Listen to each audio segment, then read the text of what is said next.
Welcome to సమస్యకర పరిష్కారం కార్యక్రమానికి. ఇప్పుడు మనం మల్కాజ్గిరి మేడ్చల్ కలెక్టరేట్ కార్యాలయంలో ఇక్కడ చూసే పరిస్థితి చూడండి. ఆరోగ్యానికి అనారోగ్యం వచ్చింది. ఇక్కడ ఆరోగ్యానికి సంబంధించిన వాహనాలను ప్రజల శ్రేయస్సు కోసం పబ్లిక్ ఎప్పుడు తింపాలి, కానీ పరిస్థితి లేదు. వీటికి అనారోగ్యం వచ్చింది, వీటిని పట్టించుకునే నాదుడు లేడు.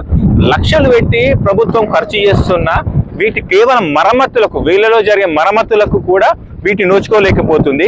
అసలు ఏం చేస్తుంది ప్రభుత్వం? ఆరోగ్య శాఖని చాలా బలోపేతం చేసినామని ముఖ్యమంత్రి కానీ ఆరోగ్య శాఖ మంత్రి అన్నా కానీ వాళ్ళ బలోపేతం ఎట్లుందో ఒకసారి ఇక్కడ చూడండి. పరిస్థితి ఎంత దారుణంగా ఉందంటే 2 వాహనాలు వీటి లక్షల్లో ఉంటుంది వీటి కొనుగోలు, వీటిని మరమ్మతులు చేయకుండా మూలకు పడేసిర్రు. ఇంతే ప్రభుత్వానికి చిత్తశుద్ధి లేదు ప్రజల ఆరోగ్యం మీద. అందుకోసమే వీటిని నెల నెల వీళ్ళకు ఊర్లో ఆరోగ్యం సేవలు 100 సేవలు ఊర్లోకి వెళ్ళి అందిస్తామంటారు. ఒక కలెక్టర్ కార్యాలయంలో ఇట్లా వడి వేస్ట్గా ఉన్నాయంటే వీళ్ళ ప్రజల ఆరోగ్యాన్ని ఏం పట్టించుకుంటున్నట్టు. ఇంకో విషయం ఏంటంటే ఇవి కేవలం ఇవి కాకుండా 108 వాహనాలు కూడా చాలా వరకు మరుగున పడ్డాయి, ప్రజలకు అందుబాటులో లేవు, చాలా తగ్గిపోయినాయి. వైఎస్ఆర్ కాంగ్రెస్ గవర్నమెంట్ ఉన్నప్పుడు వీటిని ప్రతిష్టాత్మకంగా తీసుకొచ్చి కాంగ్రెస్ ప్రభుత్వాన్ని ఎంతో ఉన్నత స్థితికి తీసుకెళ్లారు. అదే కాంగ్రెస్ ప్రభుత్వం ఈరోజు వీటిని మొత్తం మూలన పడేసింది.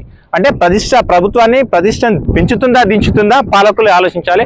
ఇప్పటికైనా పాలకులారా మీరు స్పందించి వెంటనే ఇలాంటి వాటిని మరమ్మతులు చేయించి ప్రజలకు అందుబాటులోకి తీసుకొచ్చి ప్రజా ఆరోగ్యాన్ని మరింత మెరుగుపరచాలని ఆశిద్దాం.